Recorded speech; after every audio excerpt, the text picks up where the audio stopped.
Ça sera intéressant d'ailleurs que vous remettiez vos petits papiers, parce que je suis sûre que vous n'avez pas tout dit, ce qui était marqué sur les petits papiers. Et il est clair que vous avez été dans tous les sens, que vous avez eu beaucoup de liberté de penser, vous n'avez été prisonnière de rien du tout, vous avez eu une parole très libre. Alors à notre table, parce que notre jeune ambassadrice a oublié de le dire, mais nous avions une de nos amies qui avait surtout insisté pour qu'on travaille avec les hommes. Et nous lui avons répondu qu'on allait commencer à travailler entre nous, mais qu'il était bien évident que pour résoudre tous ces problèmes, nous aurions besoin des messieurs.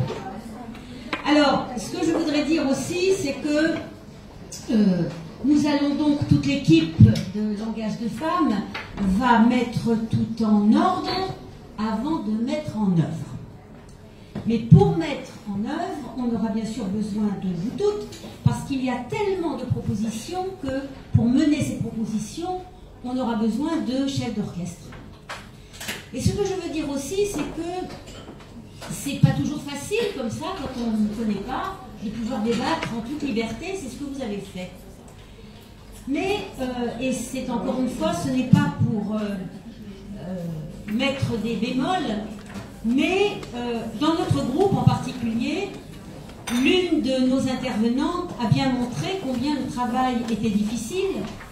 Et il pouvait être difficile, et là je reviens vraiment sur la question du racisme et de l'antisémitisme, et en particulier dans nos banlieues, parce que nous sommes impactés par les événements extérieurs.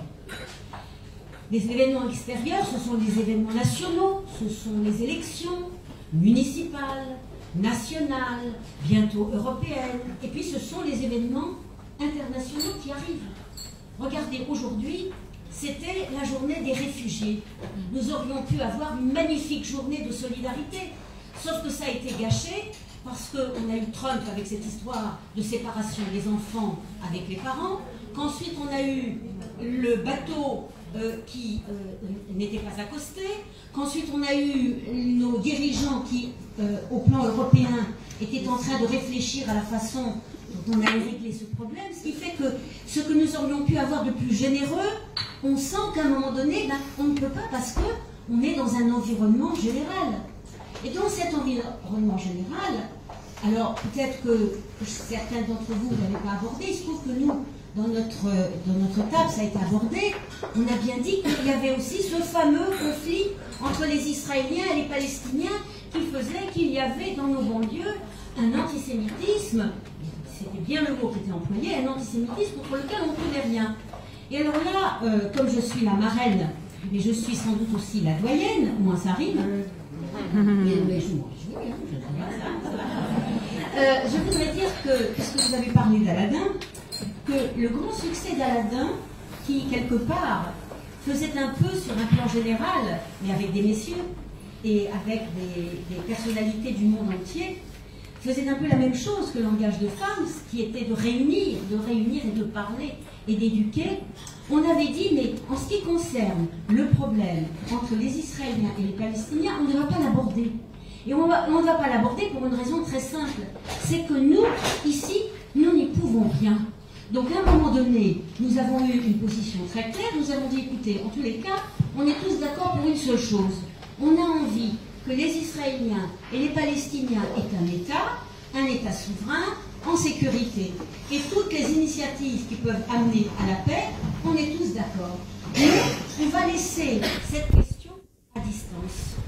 Donc c'est un conseil que je donnerais à Langage de Femmes, surtout de le laisser à distance, car nous avons toutes des sensibilités différentes et nous savons très bien que nous pouvons avoir de la compassion quand il y a tel événement qui arrive, que ce soit d'un côté ou de l'autre. Cette compassion, heureusement que nous l'avons. Mais sur le plan politique, nous ne pouvons rien résoudre. Par contre, quand Langage de Femmes sera suffisamment installé, nous pourrons avoir des relations avec les Israéliennes et Palestiniennes qui luttent pour la paix, avec d'autres organisations aux États-Unis ou en Australie qui sont comme nous, des femmes musulmanes, juives, chrétiennes, et qui ensemble peuvent essayer de faire quelque chose. Alors je voudrais donc terminer uniquement sur une petite histoire, parce que j'aime bien quand même un peu les histoires. Enfin, c'est pas une histoire, mais c'est plutôt symbolique. Non, mais avant, je voulais encore dire quelque chose. Nous avons une très grande chance en France, même par rapport à cette question de la résolution du conflit. C'est que la France, c'est le seul pays où, grâce à la laïcité, on est normalement capable de faire vivre tout le monde ensemble. La deuxième chose, c'est que nous avons en France la plus grande communauté de juifs d'Europe et nous avons la plus grande communauté de musulmans d'Europe. Ce qui fait qu'avec ces trois ingrédients, la laïcité, une grande communauté juive, une grande communauté musulmane et nos amis chrétiens qui nous servent de lien, nous pouvons avoir avec cet exemple de réconciliation un impact extraordinaire au-delà. Et ça, je pense que c'est une force que nous devons avoir et qui doit porter l'engagement des femmes très loin. Alors pour la petite histoire. En fait, j'avais appris une fois qu'il y avait un mythe que j'aime beaucoup qui n'est ni juif, ni musulman, ni chrétien. Donc là, on est tous d'accord. C'est le mythe mélanésien de l'arbre et de la pirogue. L'arbre représente les racines, la sécurité, nos origines. La pirogue symbolise le voyage vers l'autre, la prise de risque, la connaissance de l'autre. Et les hommes et les femmes, on est toujours en train d'osciller entre les deux. Sauf que, pour faire une pirogue, il faut un arbre. Ce qui veut dire que nous pouvons être les deux à la fois, sans renoncer à nos origines, mais en allant toujours avec la pirogue vers l'autre. Et je suis sûre qu'à Langage de Femmes, il y a d'excellentes rameuses. Qui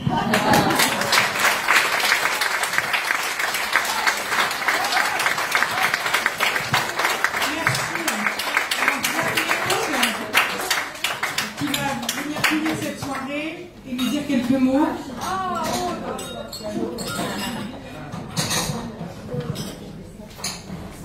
C'est un bonheur de cette soirée, un bonheur d'avoir entendu les synthèses, un bonheur de cette discussion, et à chaque fois qu'il y a des soirées de femmes, c'est formidable, parce qu'il se passe quelque chose, et on a un homme ce soir avec nous, mais vraiment, il y a quelque chose d'unique dans cette relation et cette capacité, cette facilité du lien que nous avons à établir.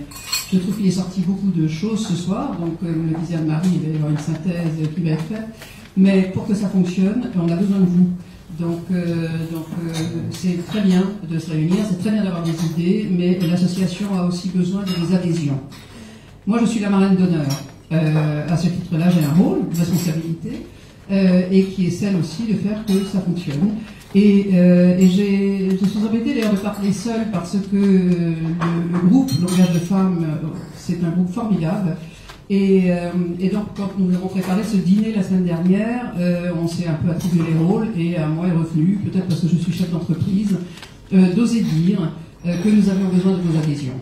On a besoin, les adhésions sont à un prix qui est abordable pour tout le monde, on en a besoin pour aller plus loin, on en a besoin pour organiser d'autres voyages.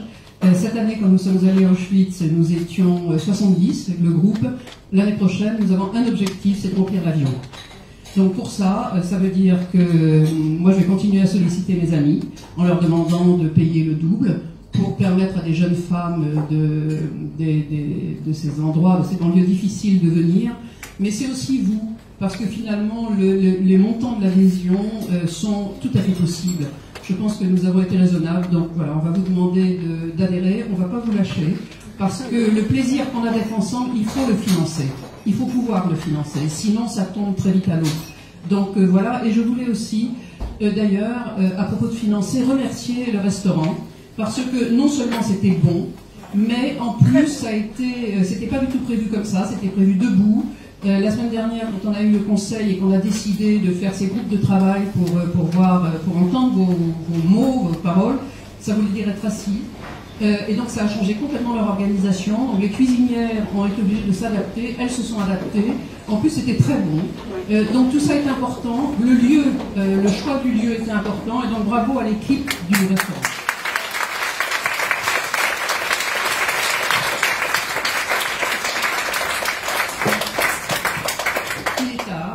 Je crois qu'il faut rentrer parce que demain il faut bosser et que voilà, et on se retrouvera bientôt.